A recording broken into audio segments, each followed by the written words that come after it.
बदायूं में जिस तरीके से 2 मासूम बच्चों को कत्ल किया गया, जिस तरीके से दरिंदगी को अंजाम दिया गया, उस घटना को जिसने सुना वो सन्न रह गया। लेकिन इस मामले को लेकर सियासत भी अब तेज होने लगी है।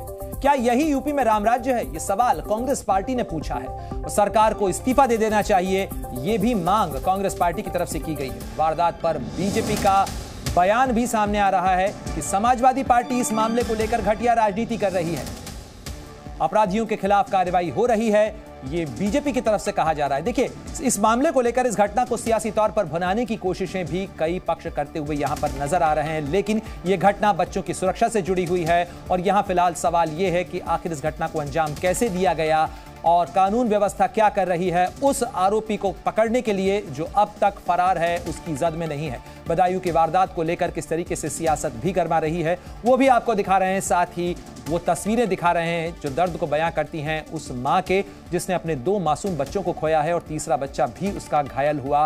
खास तौर पर जिस तरीके से बदायूं के अंदर शाम के वक्त इस घटना को अंजाम दिया गया, घर के करीब रहने वाला, घर के करीब काम करने वाला एक शख्स किस तरीके से घर के अंदर दाखिल हुआ, इस पूरे दर्द को दर्ज किया है उस एफआईआर के अंदर।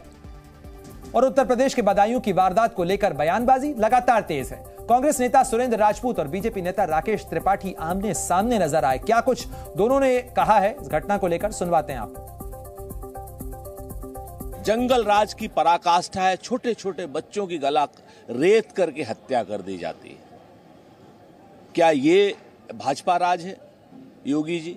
इसको आप राम राज कहेंगे? अपराधी की हिम्मत, हौसला या हैसियत कैसे हो रही है आपके राज में कि छोटे छोटे बच्चों की गला रेत करके हत्या कर दे? आपके राज में हिम्मत कैसे हो रही है कि कानपुर में 2 बहनों के साथ लगातार दुराचार करे, जब वो आत्महत्या कर लें उनके पिता को भी आत्महत्या करनी पड़े क्योंकि दबंग जो हैं उनके खिलाफ कार्रवाई कर रहे थे और उनसे एफआईआर वापस लेने का दबाव बना रहे थे? ये आपके राज की असलियत है।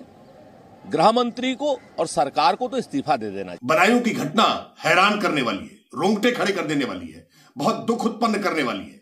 लेकिन ऐसी घटना पर समाजवादी पार्टी घटिया राजनीति पर उतर रही है, घटिया राजनीति करके व्यर्थ के आरोप कर रही है।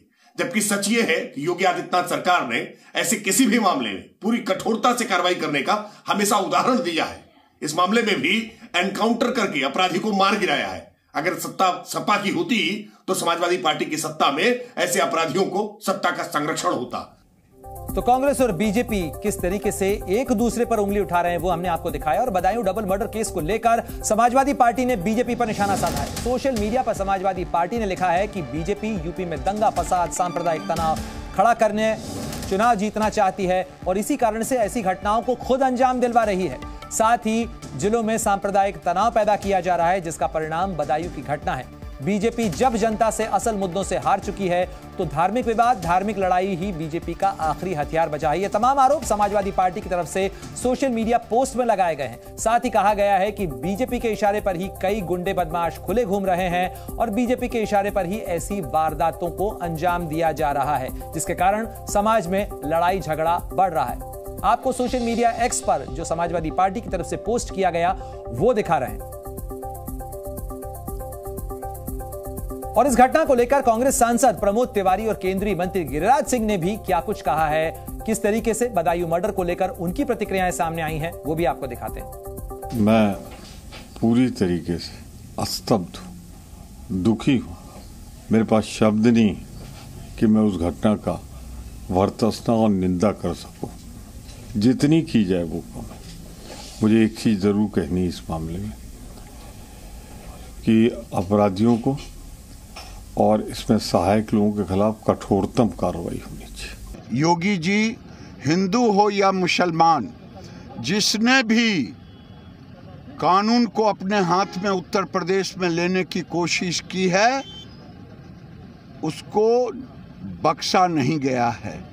इस साजिश ने भी कानून को अपने हाथ में लेकर के जिस ढंग से निर्मम हत्या उसने की थी उसकी, और पुलिस के ऊपर भी उसने अटैक किया ऐसा कहा जा रहा है जिसके कारण उसकी इनकाउंटर में मृत्यु हुई। तो ये तो रही बात सियासत की, लेकिन इस घटना को लेकर जो सवाल खड़े हो रहे हैं उनकी भी बात महत्वपूर्ण हो जाती है, क्योंकि इस घटना को जिस तरीके से अंजाम दिया गया उसे दर्ज किया गया है एफआईआर में जो जी न्यूज के पास मौजूद है। बदायूं में 2 बच्चों की हत्या का मामला जिस तरीके से सामने आया और एफआईआर में जो कुछ दर्ज करवाया है बच्चों के पिता ने, वो आपको स्क्रीन पे दिखा रहे हैं, क्योंकि इस एफआईआर के अंदर कहा गया है कि साजिद जिसने इस घटना को अंजाम दिया वो पानी मांगने के लिए घर के अंदर दाखिल हुआ था। फिर वो बच्चों को बहला फुसलाकर छत पर ले गया। दोनों बच्चों को छत पर ले जाने के बाद साजिद ने उन पर वार किया। साथ ही आरोपियों ने जो बच्चों की मां है, साथ ही जो बच्चों के पिता है, उनकी पत्नी से 5,000 रुपए मांगे थे और पत्नी जैसे पैसे लेने के लिए कमरे के अंदर गई, उस दौरान उन्होंने इस घटना को अंजाम दिया। और साथ ही कातिलों ने यह भी कहा कि आज मैंने अपना काम पूरा कर लिया। आरोपियों से कोई पुरानी रंजिश नहीं, यह भी पिता की तरफ से साफ किया गया है इस एफआईआर के अंदर। और जी न्यूज के पास वो एफआईआर, उस एफआईआर की कॉपी मौजूद है जिसके अंदर इस घटना को और इसकी शिकायत को दर्ज कराया गया है। और बदायूं की घटना को लेकर जाहिर तौर पर इलाके के अंदर भी तनाव है, कई जगह तोड़फोड़ की घटनाएं भी सामने आई हैं। और बदायूं के डीएम मनोज कुमार से जब इस मुद्दे पर जी न्यूज ने सवाल जवाब किए, एक्सक्लूसिव बातचीत की, तो मेरे सहयोगी राजू राज के साथ सवाल जवाब में बातचीत में डीएम ने क्या कुछ कहा वो भी सुन लीजिए जरा। सर, अभी बदायूं शहर की क्या स्थिति है? घटना के बाद इलाके में काफी तनाव हो गया, लोगों के अंदर रोष और नाराजगी है, गुस्सा है। घटना कल शाम की थी और उसके तत्काल बाद ही सारे अधिकारी तत्काल मूव किए। सारे अधिकारियों की बल्कि एक बैठक हो रही थी, पूरे जिले के अधिकारी भी यहाँ उपस्थित थे।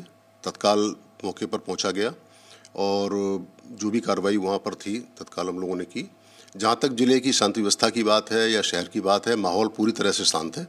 लोगों को जानकारी हुई, आरोपी को जैसा कि आपको जानकारी है पुलिस मुठभेड़ में मारा गया, तो तात्कालिक आक्रोश होना एक स्वाभाविक चीज़ होती है, लेकिन स्थिति काफ़ी जल्दी नियंत्रित की गई। पर्याप्त पुलिस बल जिले में मौजूद था और उसके माध्यम से कार्रवाई शुरुआत में ही कर ली गई। जिले में वर्तमान में एकदम हालात सामान्य हैं, कहीं किसी प्रकार की कोई समस्या नहीं है। सर, दूसरा सबसे महत्वपूर्ण सवाल है कि 2 मासूम बच्चों की निर्मम हत्या, वजह क्या रही? अब तक की जांच में क्या वजह सामने आई है? आपके तमाम जो आला अधिकारी उनसे भी बात होगी, वजह क्या है शुरुआती जानकारी में? इसमें थोड़ा सा मुझे लगता है अभी समय लगेगा और अभी जो प्राथमिक चीज़ें हैं, हमारा पूरा फोकस था कि जिले की शांति व्यवस्था को मेंटेन रखा जाए और उसके लिए सभी अधिकारियों को लगाया गया। पुलिस ने भी तत्परता से कार्रवाई की, स्थितियों को नियंत्रित किया गया। कारणों की जांच के लिए थोड़ा मुझे लगता है उनको समय देना आवश्यक है। इसकी तह तक जाया जाएगा कि किस प्रकार का ये मामला था, कुछ वैयक्तिक कारण थे या अन्य कारण है, उसके लिए थोड़ा सा समय देना उचित होगा। तो बदायूं के डीएम ने क्या कुछ कहा वो हमने आपको सुनवाया और अब आपको सुनवाते हैं बदायूं के एसएसपी इस घटना को लेकर क्या कुछ कह रहे हैं। हमारे साथ बात करने के लिए पूरे मसले पर है एसएसपी आलोक प्रियदर्शी। आलोक जी, दूसरा आरोपी फरार है, कब तक गिरफ्तारी होगी? दूसरा आरोपी जावेद की गिरफ्तारी के लिए 5 टीमें कल रात से लगातार प्रयासरत हैं और उसको बहुत शीघ्र पकड़ लिया जाएगा। कितने दिनों से ये लोग वहां पर रह रहे थे? क्योंकि सर घर के अंदर अगर आना जाना होगा तो घर के अंदर अच्छे ताल्लुकात होंगे तो ही पीड़ित परिवार के घर ये गए होंगे और बच्चों को बुलाया, पानी पिलाया, तो पूरा सीक्वेंस क्या रहा है क्राइम का? देखिए, मैंने आपको बताया घर से वाकफियत थी उनके बच्चे उनके यहाँ बाल कटाने जाते थे, जो घर के लोगों ने बताया है। इसकी दुकान उनके घर के ठीक सामने थी, सड़क पार करके। एक्सेसिबिलिटी बहुत थी। उस एक्सेसिबिलिटी का फ़ायदा उसने ज़रूर उठाया होगा जान पहचान बढ़ाने के लिए, उनके यहाँ आने जाने के लिए, और बच्चों का बाल काटता था तो उनको जानता भी होगा। अभी तक कितनी बातें पता चली हैं, अन्य जो बातें पता चलेंगी उसके बारे में हम और छानबीन करेंगे। अभी इलाके में स्थिति कैसे? क्योंकि कल जिस तरीके से लोगों के अंदर नाराज़गी थी, गुस्सा था, लोग सड़कों पे उतर आए थे, अब स्थिति कैसे है? देखिए, जो फौरी पुलिस कार्रवाई हुई है उससे स्थिति सिर्फ नियंत्रण में ही नहीं आई है, स्थिति नियंत्रण में भी है और लोगों के मन का जो आक्रोश था वो भी काफ़ी शांत हुआ है। और बाकी पुलिस लगातार अलर्ट है, हर स्थिति पे निगाह रखे हुए है। डिप्लॉयमेंट बहुत प्रॉपर कर दिया गया है और अभी तक कहीं से किसी तरह की कोई अदरवाइज बात निकल के नहीं आई है। तो उत्तर प्रदेश के बदायूं में बेरहमी से हुई 2 बच्चों की हत्या की खबर जानकर हर कोई सन्न है। हमारे संवाददाता शिवांक मिश्रा मौके पर मौजूद हैं और उन्होंने बच्चों की मां संगीता से एक्सक्लूसिव जो बातचीत की, उस बातचीत में मां ने किस तरीके से अपना दर्द बयां किया वो भी जरा देखिए। इस वक्त हम लोग जो पीड़िता हैं संगीता जी, उनके साथ हैं जिनके बच्चों की जघन्य हत्या की गई थी। संगीता जी मतलब क्या हुआ था कल? आप एक बार बता पाए, हालत में आप नहीं है, क्या हुआ था कल? पैसे लेने आया था ये मेरी दुकान पे। पहले क्ले चल लिए, फिर पैसे लिए। पैसे लेके फिर इसने आया यहाँ, बात करते करते ग्रिल पे आ गया। करते आया, इसको लेके गया फैला के कि भाभी मेरी बहू हॉस्पिटल में भर्ती है, जनाने अस्पताल में है, 11 बजे का टाइम दिया। तो हमने कहा चलो कोई बात नहीं। फिर मैंने अपने हस्बैंड से बात की, मैंने उनसे पूछा तो उन्होंने कहा कि कोई बात नहीं, दे दो, वो कल दे देगा। मैंने दे दिया। उसका जब तब लेना देना मतलब हो जाता था, ऐसा कुछ नहीं। हमारे बच्चे जाते थे सलून में, उसके बाल कटा के आते, ऐसा कभी नहीं था। उसके पता नहीं कल आया कौन सी भाई, या तो उससे मर्डर कराया गया या कोई शादी से। इसमें कौन आया था? साजिद आया था या जावेद आया था? कौन आया? साजिद और जावेद दोनों थे। एक मर गया है, जावेद रह गया। अभी जावेद की भी इलाज चाहिए मुझे। अभी दोनों भाई थे। दोनों भाई ऊपर आए थे? एक आया था, एक नीचे ही था। कौन ऊपर, कौन आया था? जावेद नीचे था। अच्छा, और साजिद ऊपर आया? साजिद ऊपर था। यही उसने, यार देखिए ये साजिद है। हाँ, इसी ने मारा है हमारे बच्चों को, इसी ने मारा है, इसी ने मारा है, इसी ने मारा। ये वो व्यक्ति है, ये वो व्यक्ति है, साजिद नाम का व्यक्ति। और उसका भाई भी है दूसरा, उसने भाई इंतजार कर रहा था उसका। ये भाई था उसका, जावेद। अजय भी था, अजय इसका भाई है। तो संगीता के आंसुओं के साथ आप इस बात का अंदाजा लगा सकते हैं कि उस मां का दर्द क्या होगा जिसने एक दिन पहले अपने 2 मासूम बच्चों को अपने ही घर में खोया हो और जिनकी दरिंदगी के साथ हत्या की गई हो। और अब आपको सीधे लिए चलते हैं ग्राउंड जीरो। मेरे 2 सहयोगी हमारे साथ जुड़ रहे हैं, शिवांक मिश्रा और राजू राज। सबसे पहले मैं राजू राज का रुख कर लेता हूं। राजू, जरा बताइएगा कि वहां पर पुलिस प्रशासन तो जो कर रहा है, कोशिशें और कवायदे हैं, लेकिन सबसे बड़ा सवाल यह है कि जावेद भागने में कैसे कामयाब हुआ और अब जावेद कहां है? उसको पकड़ने के लिए क्या कुछ कोशिशें बदायूं पुलिस और जो प्रशासन है वो कर रहा है? देखिए, एक बड़ी चुनौती है बदायूं पुलिस के लिए जावेद की गिरफ्तारी को लेकर, क्योंकि इस पूरे मामले में अब तक हत्या का मोटिव साफ नहीं हो पाया कि हत्या की वजह क्या रही है, क्योंकि दोनों परिवार एक दूसरे को जानते थे और यही वजह है कि साजिद और जावेद का एक्सेस था उस घर के अंदर। जहां तक जावेद की गिरफ्तारी के बाद है, जावेद की गिरफ्तारी के बाद लगातार 5 टीमें बनाई गई है जो लगातार इलाके में दबिश दे रही है उसकी तलाश के लिए। मैं बताना चाहूँगा प्रणय, ये वो दुकान है, ये जो दुकान है जिसको साजिद और जावेद चलाया करते थे। एक सैलून हुआ करता था और इसी सैलून में मासूम बच्चे यहाँ पर आते थे। और उसके बाद कल साजिद और जावेद उनके घर पे गए। जावेद बाहर खड़ा था, साजिद घर के अंदर गया, पानी मांगता है। उसके बाद बच्चों को लेकर छत पे जाता और वहाँ पर बेरहमी से बच्चों की हत्या कर देती है। घटना के बाद इलाके में आक्रोश हुआ, लोगों की नाराजगी थी और पुलिस ने भी तत्परता से कार्य करते हुए एक आरोपी को एक इनकाउंटर में ढेर कर दिया, जबकि दूसरा आरोपी अभी भी जावेद जो उसका भाई है फरार चल रहा है। उसकी तलाश के लिए दबिश लगातार दी जा रही है। राजू, जरा ये भी बताइएगा कि ये लोग यहाँ पे काम जरूर करते थे, हालांकि वो दुकान खाली नजर आ रही है, लेकिन साजिद और जावेद का जो परिवार है वो कहाँ है? क्या ये यहीं बदायूं के ही रहने वाले थे या बाहर से यहाँ पर काम के सिलसिले में आए थे?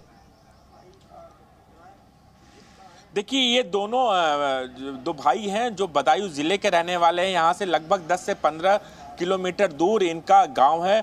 इनके फादर भी नाई का ही काम करते थे और यहाँ पर कई सालों से अपनी दुकानें यहाँ पर चला रहे थे।